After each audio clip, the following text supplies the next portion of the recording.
Well, it's finally here, the miracle weight loss drug. Or is it?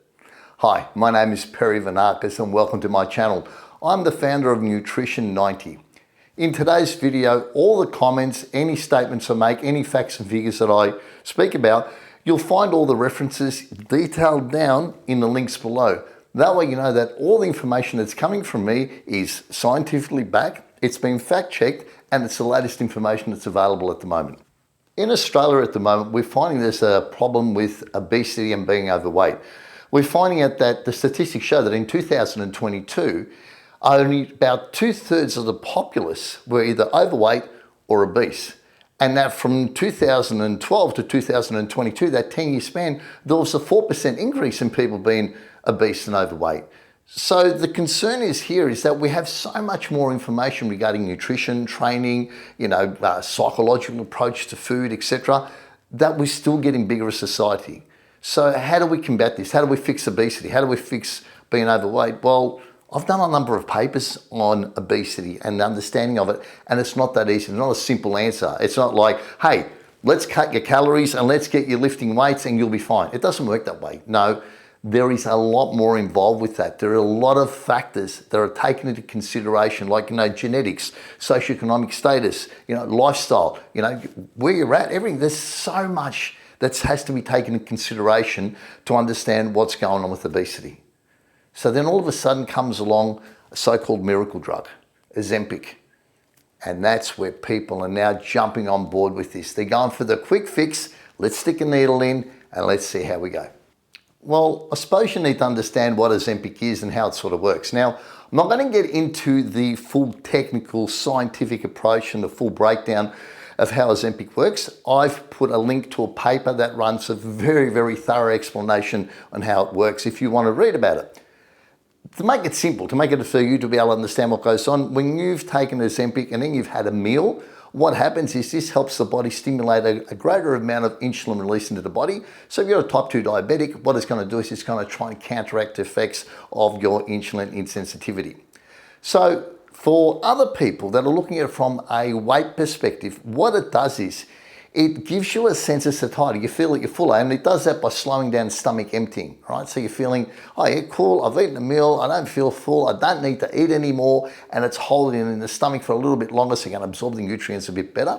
And it also affects the brain. Where the brain works, one of the hormones called ghrelin, which is your hunger hormone. And what it does is it actually suppresses the ghrelin hormone, so you don't feel hungry anymore. So you've had a meal, you've eaten a small meal, it's staying in your stomach longer, and you don't feel the need or desire to eat anymore.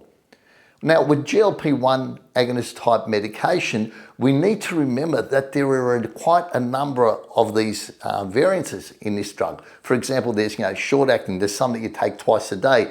There's some that you take every day. With Ozempic, we need to take it once a week, and it's always recommended to take it the same day, the same time, etc., so that the effects are very similar.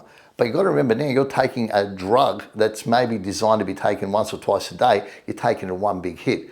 So there's a lot of research coming out at the moment regarding Ozempic and how it should be taken and how we can actually modify it to make it better. There's even discussion of having a tablet form of let's say a GLP-1 type agonist drug to be able to help you out. Now, just like with any drug, there are side effects and there's some benefits and some cautionary stuff that we need to look at.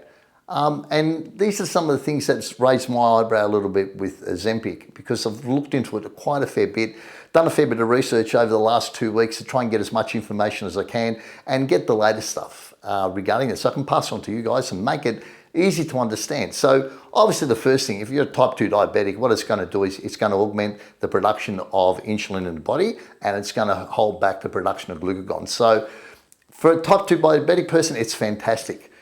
From a weight loss perspective, well, we are finding that we're losing weight with this stuff, right? We're taking it, we're injecting it, we're losing weight. So therefore, if you're trying to get lighter, if you're trying to turn the obesity or your overweight situation to get back into a healthy weight range, well, it's going to work that way. There's also a cardiovascular approach to this thing. Because you're losing weight now, we're finding out that it's starting to lower inflammation in the body, it's starting to lower blood pressure. It's doing a number of things that's helping you. It's actually helping the cardiovascular system as well. So there's a lot of great benefits from Ozempic when we look at it from the outside. Unfortunately though, now we're going to have some side effects that come along with taking Ozempic. Now, everyone's going to be different. Everyone's going to react differently. There'll be some people that will take it and have absolutely no side effect. And that's fantastic. But because we know that every body is different, they're going to be different responses. And what we found is that, some people suffer from nasopharyngitis.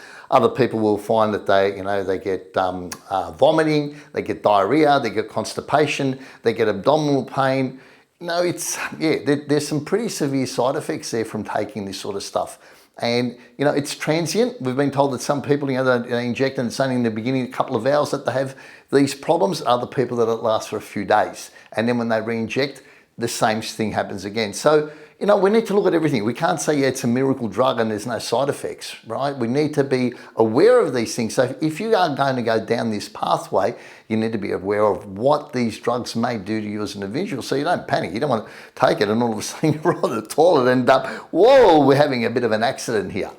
Another thing of concern is that if you're going in for a colonoscopy, now if you have been taking these drugs and then you need to go in for a colonoscopy, because there's not sufficient bowel movement all the time, what has been found, especially overseas in America, is that people need to do a repeated colonoscopy or a more frequent colonoscopy check because of the fact that the treatment to clean out the bowel isn't as effective. And there have been, reading some of the research papers that doctors are discussing how to get around this is that they've got people to either reduce the dosage or not take any GLP-1 type agonists for a while to try and get a proper colonoscopy result, or they just get them to keep doing more and more colonoscopy. So yeah, it's something you need to think about if you're going to be having colonoscopy and you're on GLP-1. Now, if you're already taking a weight loss medication and then you combine it with a GLP-1 type medication such as Ozempic, what we find is that some people will suffer from pancreatitis or gastroparesis or a complete blocked bowel. Now, it was on the news a while ago that a lady did die. She was getting ready for her daughter's wedding and was on another form of weight loss medication and then started taking Ozempic, and unfortunately she passed away. So, if you are taking one drug and you want to take another drug, it is highly recommended, please, go see a health professional and discuss this before you decide to go on this weight loss journey, taking another drug with another drug with another drug with another drug.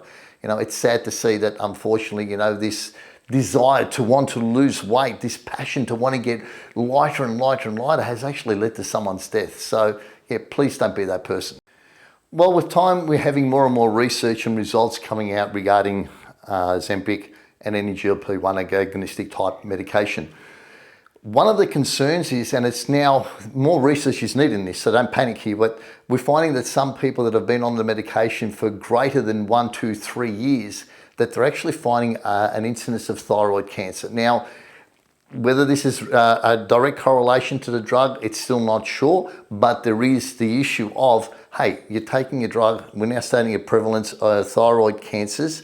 Is there a situation here? So more research is being done on this at the moment, and obviously as time goes on, we're going to find whether this is a direct correlation to the drug or not. Another thing too with the drug, we've actually found there's been an increase in heart rate. Like your heart rate actually goes up. Now with some people, it's only for the first hour or so and you find an elevated heart rate, and then other people, it's actually been continual all the way through in the week. But the interesting thing is though, it's not that high to create an issue or a cardiovascular concern regarding your heart rate. But it does get elevated, and that's something we need to be aware of. And obviously, again, more research has been done on this to find out, is this going to be a cardiovascular issue? Like I look at someone that, let's say, might be 150 or 200 kilos trying to move, their heart's already pounding. If we're going to elevate it a little bit more, are we putting that person at a possibility of some sort of cardiovascular condition? I don't know. And again, like they say, they're saying that even though it is elevated, it's not a health concern. But I just want you to be aware of this. Now, I found a really interesting paper regarding perioperative procedures. So getting ready for surgery, and your anaesthetist will give you specifics about, how much food you should eat, when you should stop eating, etc. And I think the window was now for one of my friends that had surgery recently, he was told that he couldn't have any water or food for 11 hours leading into surgery. Now, if you're taking something like Ozempic, which slows down stomach emptying, what they're discussing and they're trying to look at is that wait on, this person still might have food that's being processed in the stomach, and we just put him on anesthetic and we've got him horizontal. Is there a possibility the food can come up the other way? So now the discussion's saying that, well, if you're on a Ozempic or any form of GLP-1 type agonistic medication, what should we do? Should we increase that time? Should we make that 11, 12, 13, 14, 15 hours? And I thought it was quite an interesting paper because, you know, a lot of us go in for surgery when we have to, and, you know, a lot of us have to go under anesthesia. And if you're taking this drug, maybe, just maybe it's something you want to talk to the anaesthetist and let them know so they can then, you know, account for this differentiation of what you're doing and to allow maybe a greater time, for you to, before you go under for surgery. And just like any new drug, well, there's a lot of research into other conditions and how this drug might actually be able to help people with different, let's say, situations or health conditions that we need to address that are quite prevalent in society. And there were so many benefits that we're looking at the possibility that GLP-1s might be able to help out that I had to make a list. And let me just read some of these out. There's like, you know, it can affect the neurological system. It can help people with Alzheimer's or Parkinson's disease. We're looking at people that have had a stroke. One of the interesting one that got me was anyone that had chronic pain. We've got atherosclerosis, we've got hypertension, we've got your endocrine metabolism, so your metabolism working, polycystic ovarian syndrome, non-alcoholic fatty liver disease. So this just going to show that this drug that was designed for one purpose, now we're starting to find there is a possibility that it might be able to help all these other conditions. And there's a lot of new research coming out now mainly because of the fact everyone's jumped on board the bandwagon, let's lose weight, but we're starting to find this is addressing other issues as well. So, you know, I'm going to keep an eye on this drug to see how it all works, and I'm going to see what the future has with this, because we're now finding that we're actually modifying GLP-1s to work a little bit differently. Like I mentioned, you can actually take them now as a tablet form. That's trying to experiment with that to see how effective it is. So it'll be interesting to see what the future holds with this drug. So what are my views on Ozempic? Well, as a diabetes educator, I was very aware of this drug many years ago when I did my course. And so I understand if you're overweight, you're a diabetic, etc., this is going to be one of the protocols that will assist you to get your health back on track, or to try and monitor your weight and monitor your insulin production and insulin resistance that's occurred as you've become a diabetic. So, yep, I'm thumbs up for it, no problems at all. And we also have a lot of other protocols that we look into as well, like lifestyle modification, etc. But Ozempic is one of the drugs that we do recommend to assist people to get their lives back on track. But if you're an individual that only wants to lose 5 or 10 kilos, and it's all because of vanity, because you want to look good, this is where I get concerned. This is where I get a little bit worried, because Ozempic, as we know, it's going to restrict your stomach movement, right? You're going to get food in there, you're going to feel full, your brain's going to say, I'm not hungry anymore. So you're not getting the right amount of micronutrients or macronutrients to support yourself effectively. So you're going to start losing fat mass, fantastic. You're going to start losing muscle mass, you're also going to lose bone mass. So the issue is here that once you stop taking the drug, your metabolism's already slowed down because of the fact you don't have as much muscle now. You're going to feel hungry again, and guess what? You're going to stack on more fat than before. And there's a lot of research on people that have stopped dieting or stopped taking drugs or stopped taking this, that what then happens is they stack on more fat, and that's known as sarcopenic obesity. Sarcopenic obesity is a killer as we get older, because what happens is this: because the bones are brittle and the muscles are not as strong, we don't have that ability to stay on our feet properly. That stability is gone. Should you have a fall and your bone is brittle and you break a hip, you're in a lot of trouble. So as a nutritionist, I'm going to recommend that you look at your nutritional intake. As an exercise personal trainer that's been in the game for over 3 decades, I'm going to suggest that you get a personal trainer or get yourself into a gym or start moving and being active if you want to create your new body that's going to make you healthier, fitter and stronger, not just now, but for the rest of your life. So, you know, if you stop taking Ozempic, you're in a lot of trouble. That's how I see it. That's my opinion. And obviously there's more research coming out on this, but we have seen that people that have been on restricted diets for a long period of time and then go back to what we call normal eating, yeah, there's a lot of issues that come up with that. And I don't want to see people become that. If you feel the need that, no, I've tried everything, it doesn't work, I need to lose the 5 kilos, I need Ozempic, I need that quick fix, I want to lose the weight, I'm going to ask you a simple question: why? you need to have a look at this, a psychological approach, to understand the reasons why you don't want to eat effectively, why you don't want to give it time, why you don't want to exercise. Because it's not what you eat, it's why you don't eat it.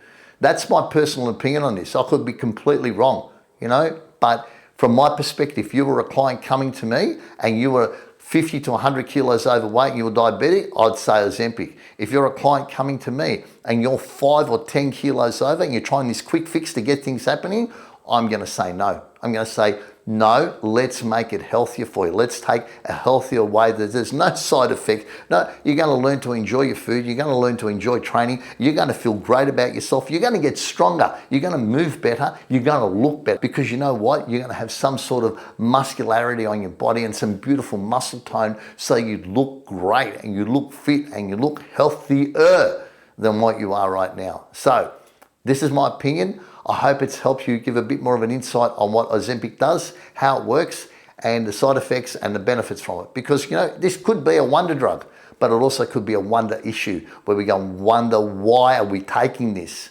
Why are we taking this? Why this sudden grab of let's take this to lose a little bit of weight? Okay, my name's Perry Venakis, N90, all yours. Like, subscribe, leave your comments below. I will answer them as we go through. Thank you so much. Hope you enjoy.